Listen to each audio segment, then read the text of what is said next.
Hello, welcome to Hollywood Crime Scene. This is Rachel Fisher. This is Desi Jedeikin. Hi. What do you got for us, Desi? So this week we're doing an episode that I've wanted to do for a very long time. And I'm going to give you a hint, Rachel. Okay. Are you ready for it? Yeah. Here's your hint. Get up, get up, get up, get up. No way. Yes. I had a clue that you were going to do something like this because right before you came over, you posted something on Blue Sky about soul music. You know what? I was like, didn't get specific because I wanted to surprise you. But I was like I wasn't for sure what it was going to be. It was a little right, because it wasn't very specific, because it was a song by Marvin Gaye that I was listening to on my way over. This is a long time coming. We've had obviously Marvin Gaye has been on Hollywood Crime Scene's episode to-do list since 2017. Yeah, I mean, it's an obvious classic Hollywood crime, for one. Yes. And also a great, interesting life as well before that tragic end. So, yes, we will be discussing the life and tragic death of the legendary Marvin Gaye. Today, April 1st, is actually the anniversary of his death back in 1984. And that's one day before his birthday, April 2nd. So this is like... He's an Aries king. Yes, he is an Aries. And this is his birth and death week, which is crazy. So my source for this episode is the 1985 biography on Marvin called Divided Soul, The Life of Marvin Gaye by David Ritz, a Rolling Stone writer at the time. He had numerous conversations with Marvin for the book before Marvin died. So a lot of this book is direct quotes from Marvin about his life. So it's not an autobiography, but it definitely includes his point of view. So let's get into it. There's a lot to cover, obviously. Marvin Pence Gaye Jr. was born April 2nd, 1939, to a church minister, Marvin Sr., in Alberta, who was a domestic worker. And although Marvin Sr. would say from the beginning he knew Marvin Jr. was destined for greatness, a special child, later in life, Alberta would say he never wanted Marvin and would often say he didn't believe the child was even his. Oh. So not only did he not love Marvin, she said, but he didn't want Alberta to love him either.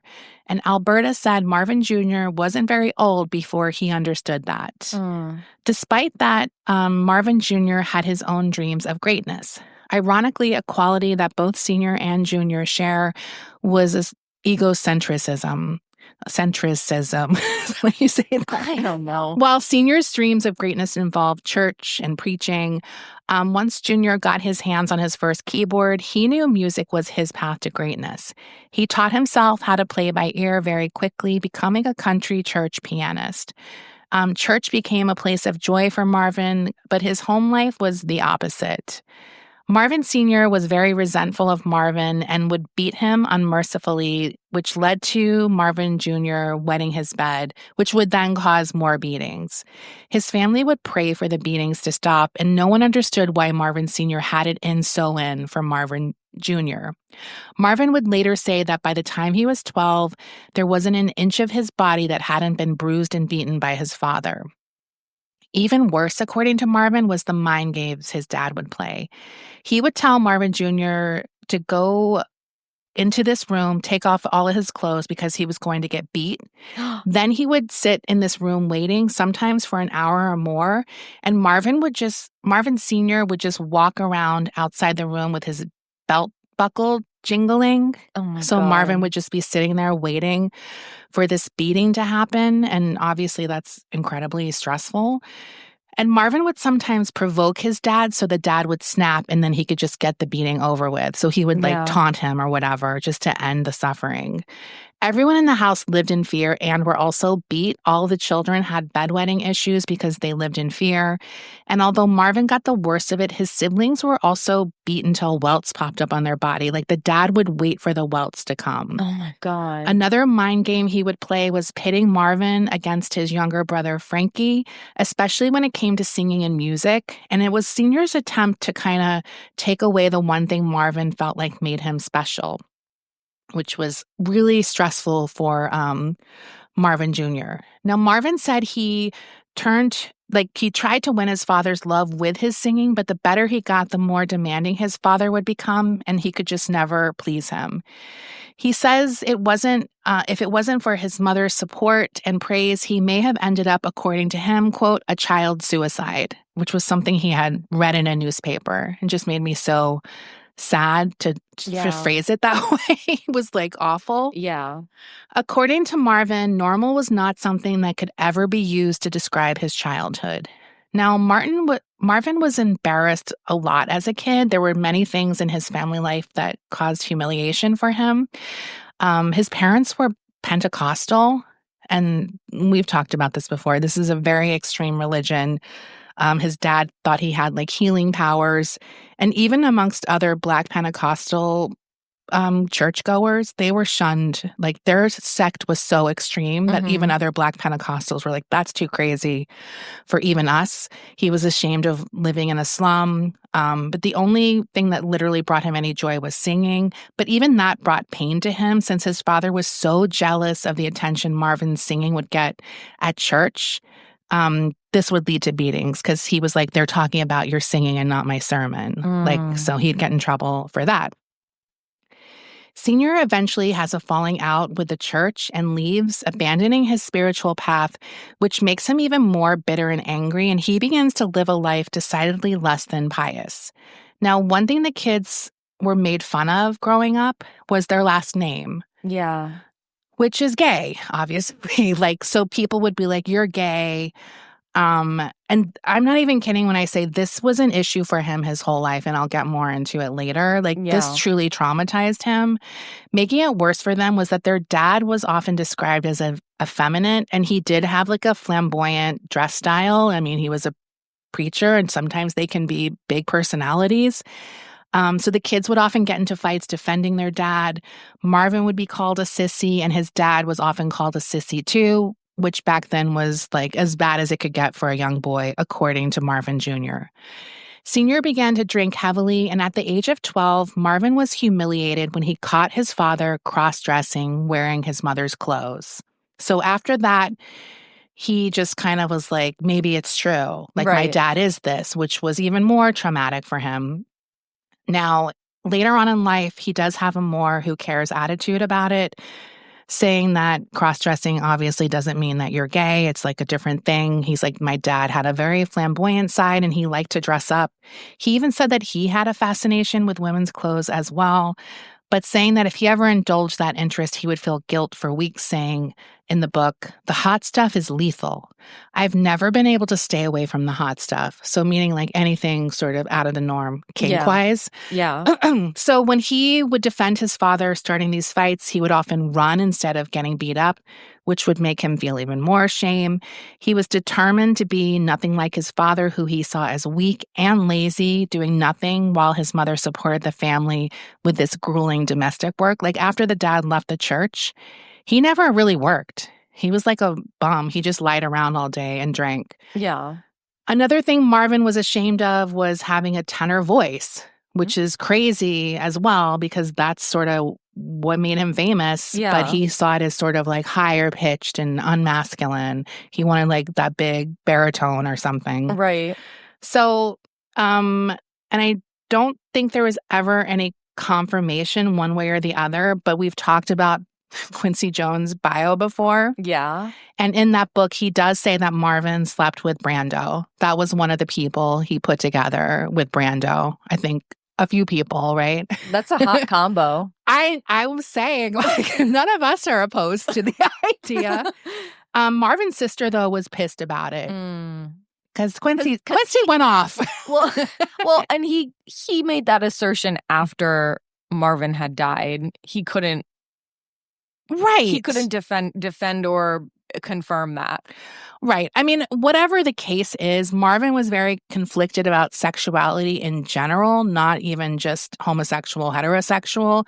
He just had a lot of like religious trauma where he always had this conflict about sexuality. The book is called Divided Soul, and I feel like that really hits the nail on the head about this duality inside of Marvin his whole life. including his relationship with his dad. It's just this heartbreaking back and forth, trying to get his love, but hating his dad at the same time, but still desperate to get this approval. Now, his relationship with his mother was all love. She was purity and perfection in Marvin's mind, and the need to protect and provide for her was a driving force for him. Any woman in his life would be measured against his mom, and obviously that ain't easy for anybody as well. As he entered his teen years, another pleasure joined singing as a passion of Marvin's, and that was sex, or an interest in sex. Not surprising, this is also when he began to leave church singing behind and started singing more secular music, including blues and jazz. At the age of 13, Marvin says he became fascinated with masturbation.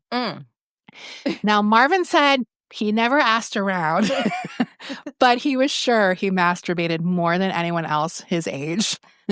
Like, this guy would go like a day because he'd feel guilty, but then he was like right back at it. He masturbated like every day, according to him. I'm sure that's normal for most teenage boys. I know, but I love that he wanted to be the best.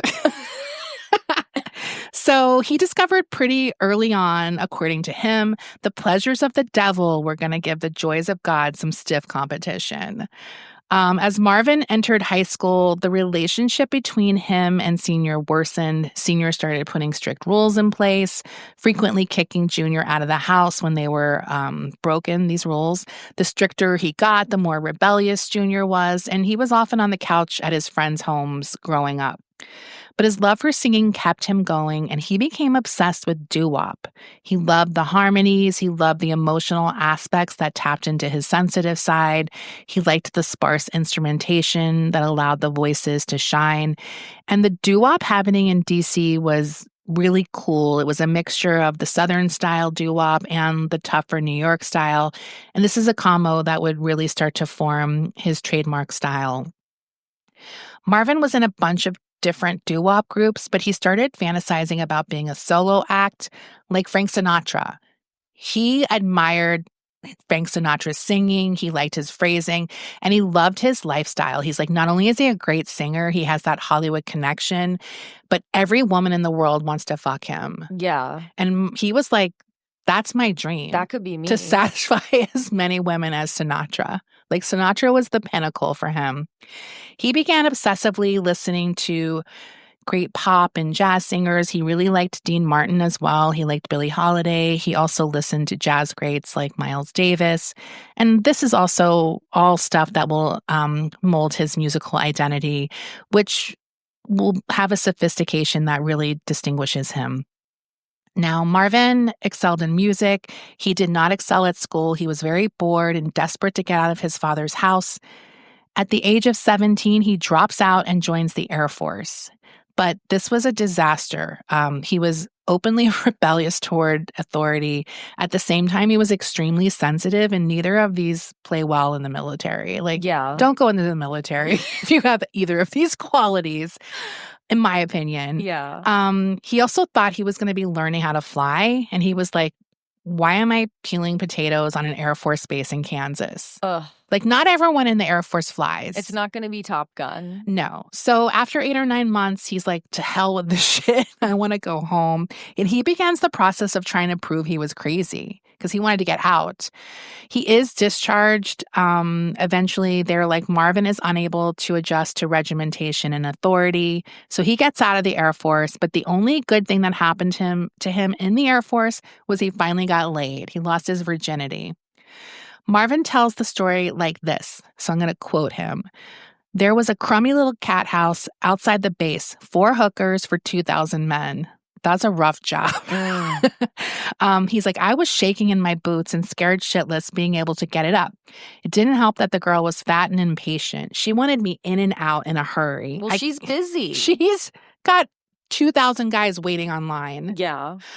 He's like, I can't even remember if I got hard and my mind won't remember. I felt betrayed. Sex was crude and frightening. The concept sickened me, but I also found it exciting. I mean, that's him in a nutshell. I think many super religious people who have conflicts about sex. Or people who, like you said before, have religious trauma. Yes. Like there's this they can't get rid of it almost. Yeah. It's sad. unless they can turn it into something hot. Marvin would later say to a French magazine, quote, "I need prostitutes. Prostitutes protect me from passion. Passions are dangerous. They cause you to lust after other men's wives." It's like, not always, Marvin. That seems like a you problem. He definitely had like a Madonna whore complex bad. Like he definitely separated women into two categories. Like they were Yeah. like his mom or something else. Yeah. And you have to remember he's really young still. He's not even 20 at this Yeah. age. So he's so young for most of his like big start in his like it's shocking. Right. Like he's not 30 till like 1970. So all of this stuff is happening in his 20s. Marvin talks about his evil desires and lust. He considers his musical side during this period, the late 50s, to be pure and innocent. It was during this period that Marvin meets Bo Diddley. Now, obviously, Bo is one of the most influential blues and early rock and roll figures in music, so this is a huge win for him. He would produce Marvin's group, the Marquis. Marvin will later say it was named for the Marquis de Sade, even though he didn't really know who that was at the time. His first record includes songs like Wyatt Earp and Hey Little Schoolgirl. Wow. So, well, you used to be able to write songs like that.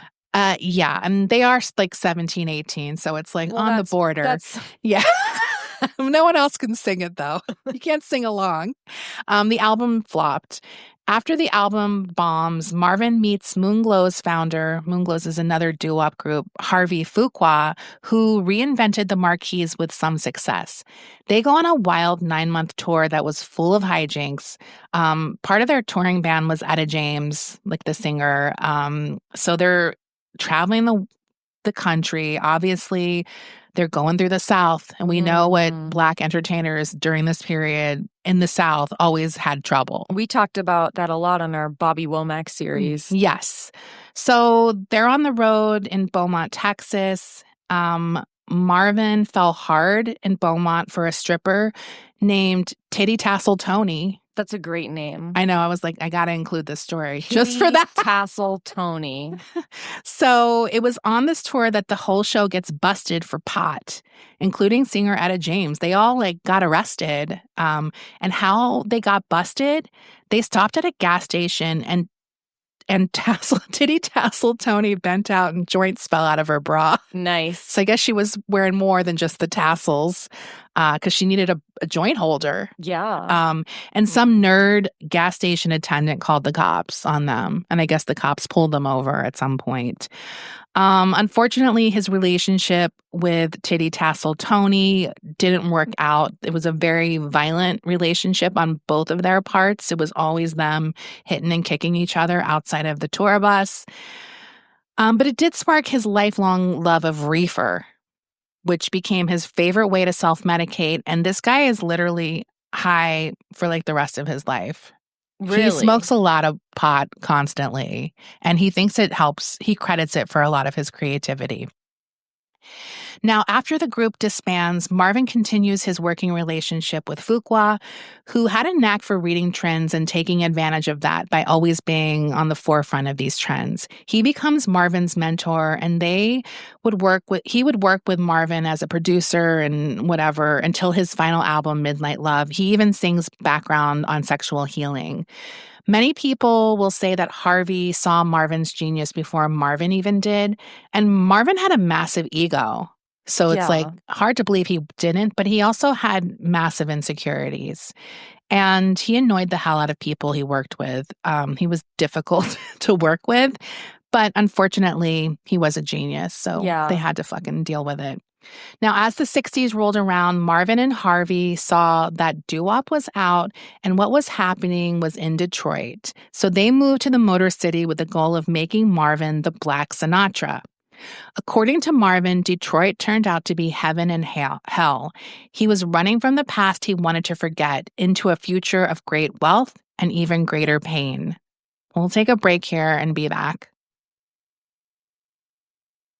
So when the pair get to Detroit, Harvey starts his own label, very quickly building a nice roster of artists, but it's not long before Harvey sells the label and the artist to the big man in town, Berry Gordy. Marvin was hurt. because he was like, "Why'd you sell me? We're buds." Yeah. He liked Barry. He just felt like a little bummed about it. So now Marvin is on Tamla Records, which is what Motown is called before it's called Motown. This was named in honor of Barry's favorite movie, Tammy and the Bachelor, starring Debbie Reynolds. Nice. Which is a crazy favorite movie. And not something I would ever pick if you were like, guess Barry Gordy's favorite movie. I love it. So Marvin also, at this point, adds an E to his last name. Oh, so he was Gay. Now. So before he was just gay without the E. That's what I'm saying. He Yeah. was Gay. So now he's like, it's gay with a the Y. E. Yeah. Okay. Now, partially this is like also something that Sam Cooke did. He added an E to Cooke. Yes. But Marvin also wanted to distance himself from his father. He also wanted to distance himself from gay, but I mean, it's still pronounced gay, so I don't know how much the E did there. He would always say, like, this is a trauma for him. He would always say, all someone has to do is add is in front of my name, and it's is Marvin Gaye. Right. So that was like a legit trauma. This is a childhood bullying trauma. I know. I was like, this guy, these kids, they're such little shits. It's not even that great of a diss. It's so stupid. It's so stupid, but it's like those stupid ones are like the ones that stay with you. Of course. Kids are assholes. So, I mean, obviously he kind of realized it doesn't really change that much. But getting away from his father's bad vibes was enough. Marvin would release the second album that came out under the Motown label called The Soulful Moods of Marvin Gaye. And this really begins his tumultuous artistic relationship with Motown. He wanted to be more of, like I said, the Black Frank Sinatra, a Ray Charles, Nat King Cole type. If you look at his picture on this album cover, he's like relaxing his hair at this point. Okay. Yeah. So he has that kind of Nat King Cole, right? Kind of little smooth, like the little curl. Yes. He kind of looks like Nat King Cole on the cover of this album. I mean, what is this, the early 60s? Yeah, it's 1961. So that was the style. That was the style. So that's his look at this point. Berry Gordy's like trying to push him to do more of R&B music that would appeal to teens. And he's like, you know what? Like, I don't dance. Oh. And he's like, I want to sit on a stool and croon. I don't want to shake my ass on stage. He's like, people should be paying attention to my voice and not my dancing. Now, one thing I do relate to Marvin Gaye on is I think he truly did have like a low energy. Like he wanted to sit. He wanted to sit on stage and not move around a lot. Honestly, I respect that. And I respect it, but he tried to make it artistic. I love it. I love and it. he talks a lot in this book about being lazy, and it's just very relatable to me. I'm not dissing him. He was saying it too, and I relate to it, so. That's cool. The album was mostly jazz standards with a couple of R&B tunes. It was not a hit. I actually didn't really know this album, and I did listen to it, and it's really funny to hear him singing standards like he's a Nat King Cole. And I have to say, like, sometimes it would start off a little like, ooh, what is he thinking? And then obviously his voice would kind of get stronger and it would Marvin Gaye would kind of come out. But I can definitely see why Berry Gordy's like, this is not you. Right. So he did have like a kind of minor regional hit off the album called Let Your Conscience Be Your Guide. And that was one of the R&B ones. It was not one of the standards. So he was really frustrated at this point. He's watching Smokey Robinson really take off. He's feeling like he's going nowhere. This is very early Motown, so they're still developing the Motown sound. And Berry Gordy is really experimenting a lot. He's kind of like figuring things out still. He is like What if we take a Smokey Robinson sound in production and then make it a Mary Wells song? Mhm. Like this kind of stuff. That's how they got My Guy, which was her huge hit. People felt frustrated at Motown early on because Barry handed out some of the worst songwriting royalty splits in all of music. Yeah. Like it's kind of famous for how badly they paid their artists. Right. This obviously led to a lot of resentment. He also would really stoke competition amongst his artists, which is not an ideal creative situation. Obviously, despite all of this, Motown is very successful. Motown would definitely be a great series Oh, it would be because so good. there is so much fucking drama and fucked up shit that it's talked about in this book, but I can't even get into it all because it's just not part of the story. But it is crazy. And obviously, Motown is an undeniable artistic phenomenon that had Right. like a huge impact on music. But the behind scenes stuff is crazy. Yeah. So, shortly after joining Motown, Marvin begins an unlikely affair with Anna Gordy, Barry's sister, who is 17 years older than him. Nice. She's 37, he's 20. And Anna is a real personality. Like, she is like dresses, like, she has a real look. She's like a party girl. Yeah. The Gordy family is very close, and she's had a lot of men. So he's very like mama. You already know he has a mama issue. Well, she can teach him stuff. Exactly. So looking back, he's like, yeah, I was a lonely young man into my mama, and Anna was, she was into me because I was young and hot. Right. She definitely stood in for Marvin's mom as far as supporting his music, but they did have a real romantic relationship. And as you mentioned, he liked having this older, experienced woman showing him the ropes. Yeah. So there was a part of him that realized this was also one way of kind of moving ahead of other artists for Barry's attention at Motown, because Barry really played favorites. I mean, the most famous example is Diana Ross. Right. Like they had an affair and she kind of took over Motown very fast. He credits her for leading him to stardom. He's like, this would not have happened if I didn't marry Anna. And that kind of haunted him as well, because that made him really insecure. Like, maybe this wouldn't have happened. Maybe I'm not talented enough. Of course, Anna really controlled Marvin in many ways. And through her, Barry also was able to control what Marvin would do and record. Because now they're family. They're not married just yet, but they do get married. So, yeah. And he obviously will become one of Motown's biggest stars. Marvin continues to work behind the scenes at this point because his album flopped. He's feeling a little low. So he kind of does the songwriting, session musician stuff. He, claims that Motown worked tirelessly behind the scenes to thwart his crooner career, but he actually has quite a few albums doing the standard jazz thing, and the reality is people just didn't want it. Yeah. And his ego couldn't accept that. Now, although Anna and Barry have much to do with his success, another person who really pushed him into becoming a real entertainer was Stevie Wonder. Marvin had terrible stage fright, and like I said earlier, he did not like performing. He wanted to sit there and sing and have people focus in on his voice. He really struggled to capture, though, his recording magic on stage. In 1962, he joined the Motortown Revue with other Motown artists, including little Stevie Wonder. Now, Gordy always plays Stevie right before Marvin in the lineup because Stevie brought the energy, and it forced Marvin to have to maintain that energy or lose the audience. And he was fucking stressed. Yeah. He actually would complain to people. He's like whoever was around to listen, he'd say, "Why do you always put that little blind fucker on for me?" That's like a literal quote. And he was kind of joking, but not really. Because can you imagine going on after Stevie Wonder? Ugh. I mean, no way. That is pressure.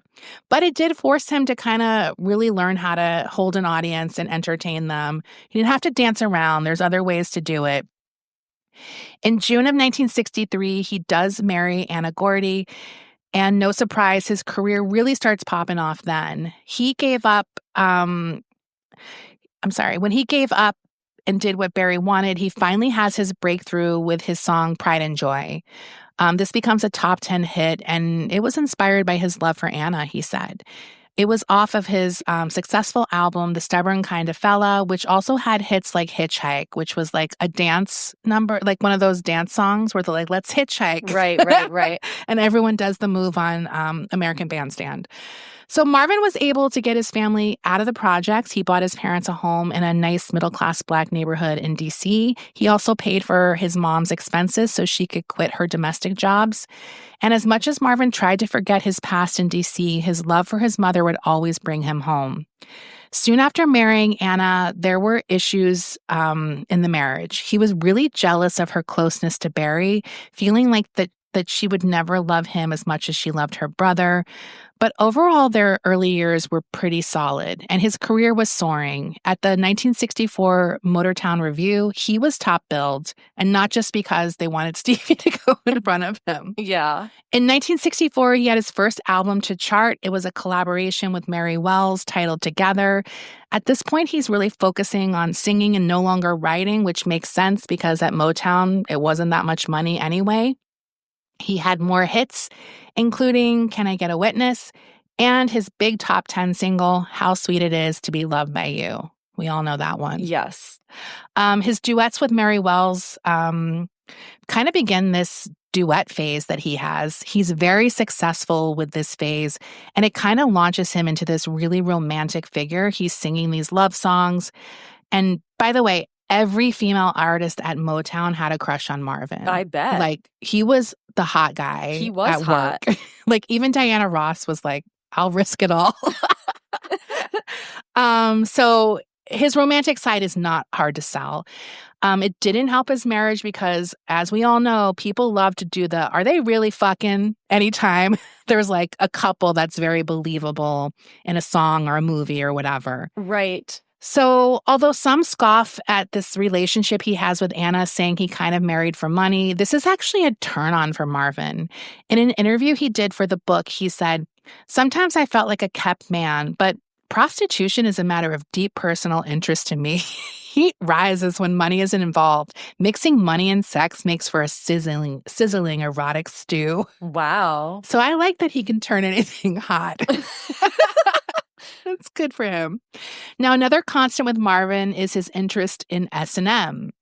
Wow. Now, this is very interesting to me, and I would love to read like a really deep psychological analysis on this. But according to him, he kind of thinks that his interest for this starts because of the pressure he feels due to his sex symbol status, that he is selling this "I'm the best at sex" in his singing, and he has to translate that into the bedroom. So he's trying to match this fantasy with the reality.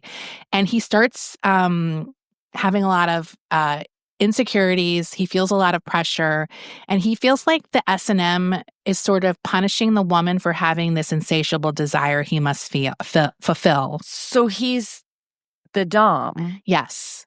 He's into that. He's into like punishing the woman, like kind of like, you whore, like, why are you making me fuck you? That kind of stuff. Not that I know how it goes, but I'm just like guessing. And I'm hoping it's consensual. That would be, but whatever. This guy, I mean, he has some issues that I don't think he ever went to therapy for. But he did smoke a lot of pot, so kind of equals therapy, maybe. Wow. Now, as a successful Motown was, no one was prepared for the success that came when the Supremes really took off. Like, It was crazy. Everyone was placed on the back burner at this point, and Barry put it all in on the Supremes, including... They were Destiny's Child. They were like... Just the story of the Supremes could be an episode. Oh my because God. This affair with Diana led to so much messy shit happening at Motown. Like, everyone hated her. There was like a lot of fallout from her being pushed forward as the lead singer of the band or the girl group. And they just made so much money. So he's focusing on Diana. Marvin and Anna are like, okay, I guess we'll just adopt a child. We're not busy at Motown. So they adopt a child. He's named Marvin III. And Marvin Gaye Jr. is kind of like, yeah, I hate my dad, but I guess it's the tradition. I was like, you don't have to do that. No. So now, obviously, we all know about the 60s. We got the assassination of JFK. The mid to late 60s are a volatile time in this country, especially when we're talking about the civil rights movement. And Marvin was beginning to feel that he was more attracted to music that was saying something. In particular, at Motown, he really loved Martha and the Vandellas. He actually, he felt like a lot of their songs were saying a little more than just like, I love this guy kind of stuff. And he actually co-wrote one of their biggest hits, Dancing in the Streets.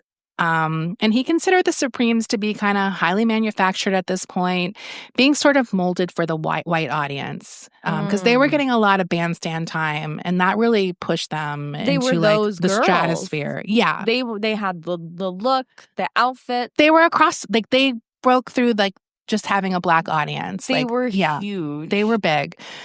So he was bitter. I mean, a lot of people at Motown at this point are a little bitter that they're getting all the attention. And he was like, wait, I'm not being invited to things now? Like, I'm still one of your big stars, too. Like, he didn't get invited to this big London show they had because he didn't have a draw in the UK. And this frustration led to a lot of escalating tensions at home. He and Anna became famous for their fights. Like, they like threw things in public, like at each other. Those are the kind of fights where you're like, whoa. Like when someone throws a vase, you're like, okay. It's not good. It's like awkward. You're just sitting there eating dinner. You're like, should I still eat? Jeez, Desi. You're trying to quietly take a bite. Is this bringing up a childhood memory? Yeah, me trying to take a bite of spaghetti during a fight. What was the shake and bake story? Oh, that wasn't during a fight. That was just me trying to like cut the tension. Well, somebody at your dinner table called someone a cunt. Oh, that was a different time. Okay. That was Thanksgiving. Nice. So at this point, they're also both cheating on each other constantly. And Marvin even like catches her at a motel with a guy. And of course, Marvin is low-key turned on it because he also has a masochist side in him as well. And he's kind of like, wow, like, the idea of another man fucking my wife, that hurts, but also I'm rock hard. Yeah. He's kind of into it. He's like a cuck. So this is why he was unbothered when Anna thought he was fucking his next duet partner, Kim Weston. Marvin liked duets because there was this element of acting, and by the time he was matched with his next duet partner after Kim, he was an expert on selling this love story in these duets. After Kim, he was hooked up with my absolute favorite duet partner. I love all of their songs together, and that is Tammy Terrell. I love their fucking songs. I actually had a job where we got to put stuff on jukeboxes, and I used to play one of their albums all the time, and people would get like really mad. Yeah. Because I was like, no, I want to hear this record. It's so good. So Tammy was discovered by James Brown. She was often described as beautiful, a free spirit, and Marvin was not into independent women, so he knew he would never be lovers with her. They were just friends, and maybe that's why it worked so well, because they were just able to be fun and creative together, and their voices obviously blended perfectly. They created these characters when they were singing, and listeners really bought this love story. Marvin said that while they were singing, they were in love, but after recording ended, they would just kiss each other chastely goodnight and go home to their separate houses.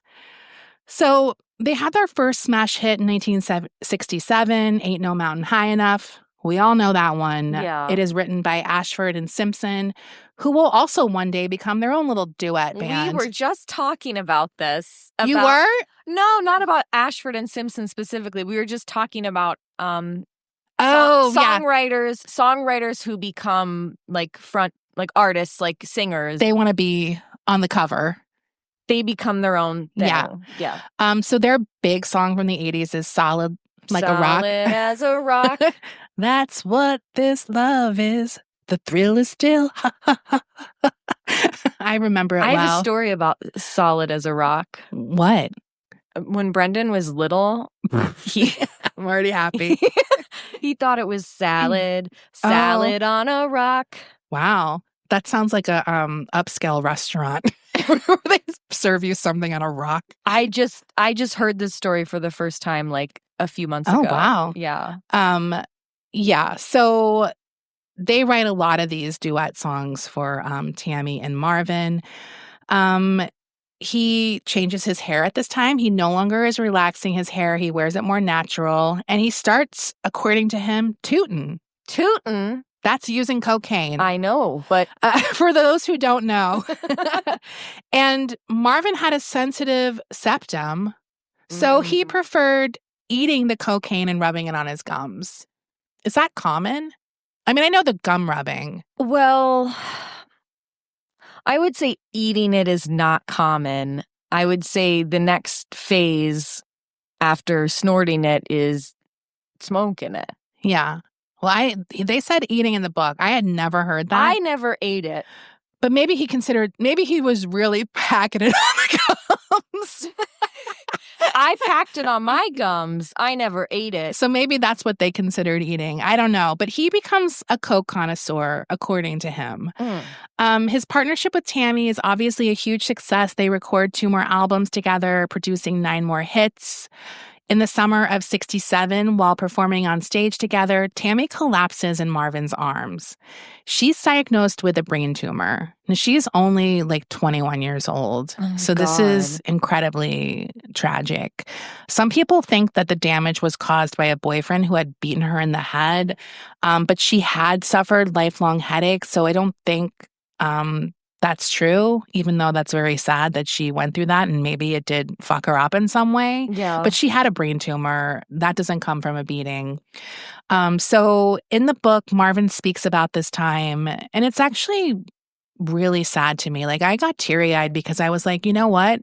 This is probably one of his most pure relationships with a woman that he wasn't sexually involved with, but it's like he was so emotionally connected to this woman who he didn't have sex with. And I don't feel like he knew how to process that emotion. She ends up dying of the brain tumor in 1970 after 8 operations at the age of 24. So many of their songs were actually still radio hits when she died. So Marvin talks about the pain of having to hear them on the radio. And that's because a lot of the albums were pre-recorded because she was so sick. David Ritz, the writer, asked Marvin how Tammy recorded the 3rd album titled Easy while she was so sick. And Marvin got really serious. And he's like, do you have the record? And David's like, yeah. They put the record on.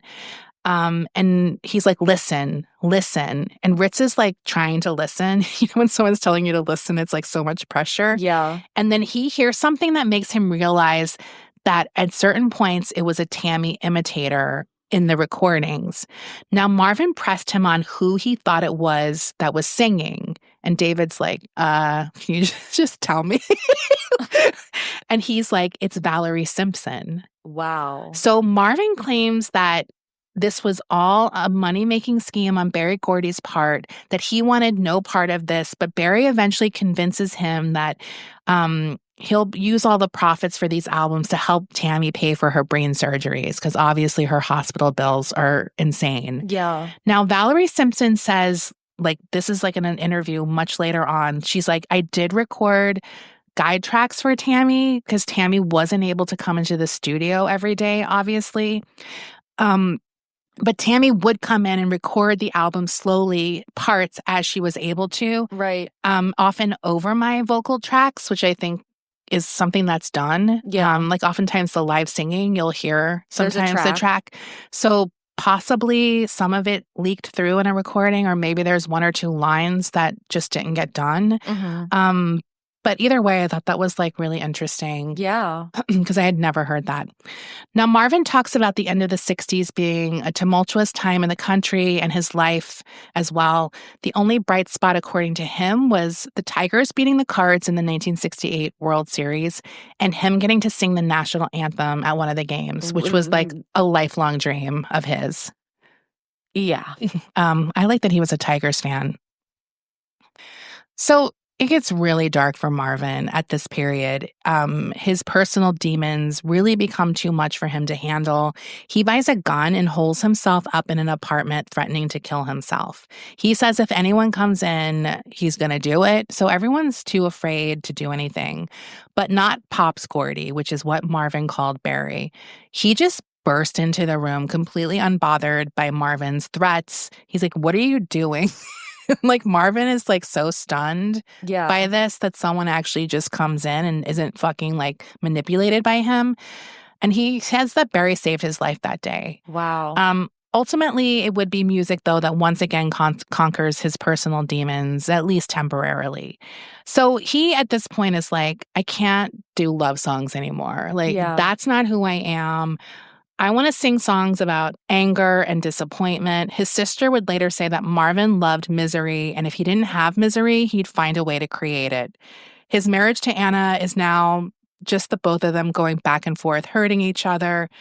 Songwriters at Motown are ready to exploit this and in turn create the most popular song in Motown history. Now, Marvin is the first person to record this song. It was basically written for him because of just his fucking vibes. But another Motown artist got the song out first, and that was Gladys Knight and the Pips, who who released I Heard It Through the Grapevine in the fall of 67. It was a hit in that year. And less than a year later, Marvin's version gets released and is an even bigger hit, selling 4 million copies and obviously becoming one of the most iconic songs of all time. So good. I listened to this song a lot this week and just like really focused in on all the different production and just like his vocals are crazy. And that's probably why this song was so fucking popular because he's feeling this. Oh. And like his wife is literally cheating on him all the time. And even though he is too, I'm sure he's mad that she's doing it. Like, yeah. And like that's basically what this song is like everyone's talking about this. You're fucking cheating on me when I love you. Right. Like, and he's fucking feeling it. When Little Richard heard it for the first time, he couldn't stop screaming hallelujah. Wow. I love Which him. honestly, I can totally picture. I can see it. Now, he realized his most powerful vocal. By the way, I want to say that's crazy to me. I had no idea Gladys Knight's came out first. Yeah. I just always assumed his was first. Right. Because his is sort of this iconic version. And usually I know when it's like, it's not the first person, but it's the one we all like. But Gladys's is popular too. Of course. So it was just crazy to me that he inspired the song and wasn't the first to release it. But I guess it worked out in the end. So at this point, he's like, okay, I need to sing from my life because that's when I give the most powerful vocal performances. Of course, this is a massive success, so his insecurities start to come back. He has like extreme imposter syndrome kicking in again. This increases his cocaine use because what better way to up your imposter syndrome than by taking cocaine? It's not known to increase paranoia, I don't think, right? Yes, it is. Just kidding. No, it's famously a paranoia drug. Yes.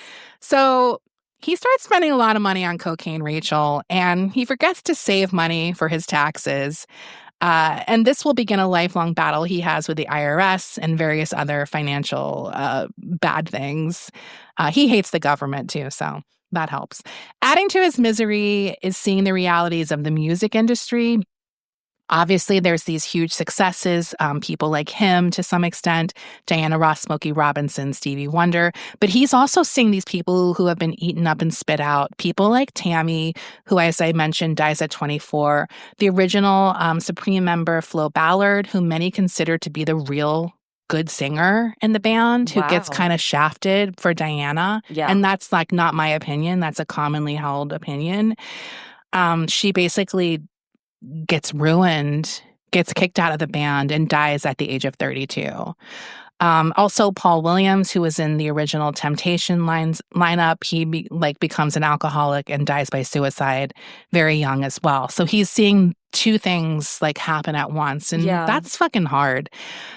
He's struggling with how to separate himself at this point from Motown and Anna. Like, it seems impossible. Like, he just feels stuck in both of those situations. But the first step for him is once again changing his look. He's like, no more suits. I am not doing suits. I'm like a comfort king. He wants loose pants. He's wearing loungewear. He grows his iconic beard. This is the period we see him really hot. He's wearing his little beanies. He's comfortable. He looks fucking so smoking hot. He's so hot in this era.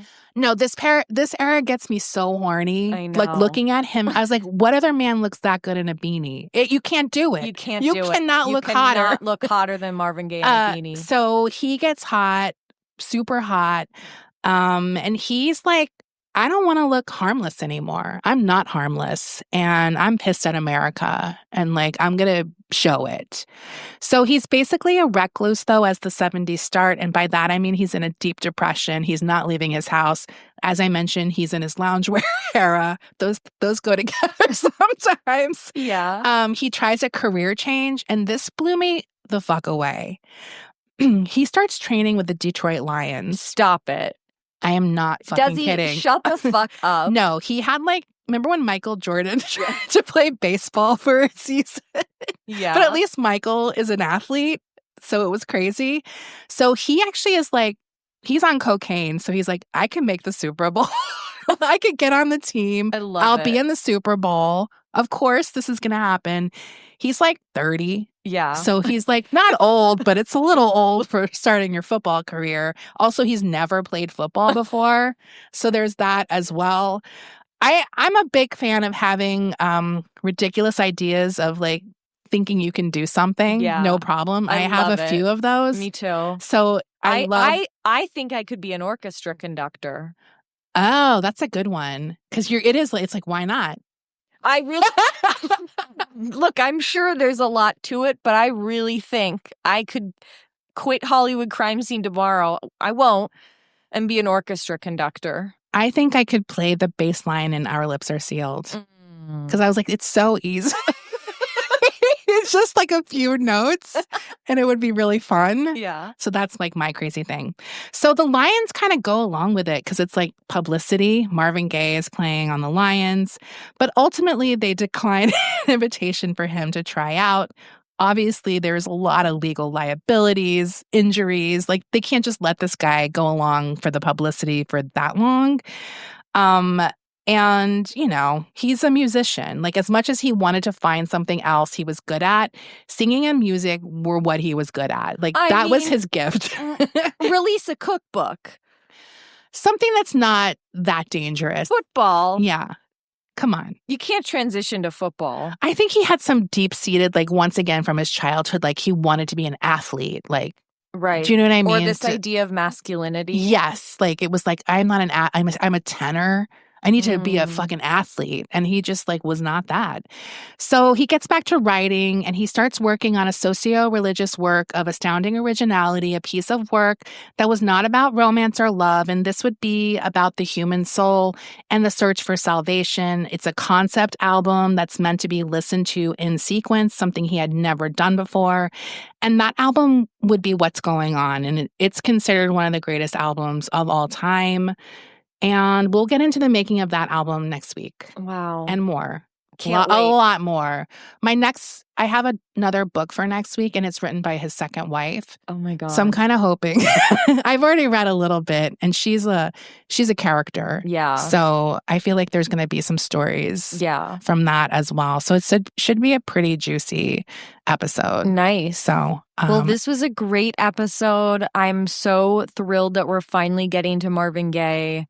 I know people have been asking, and I've wanted to do it. It's just been it's been one of those daunting episodes because we want to like do it right.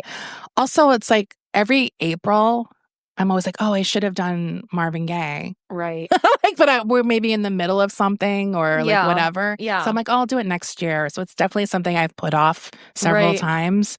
Not that we have to do it in April, but I like to do those little. Birthday. I like doing those little. He's an Aries. I like those little connections and anniversaries. So I'm excited. We'll post some really good photos. Yeah. There's a ton. And we will see you next week. We'll see you next week. Bye. Bye.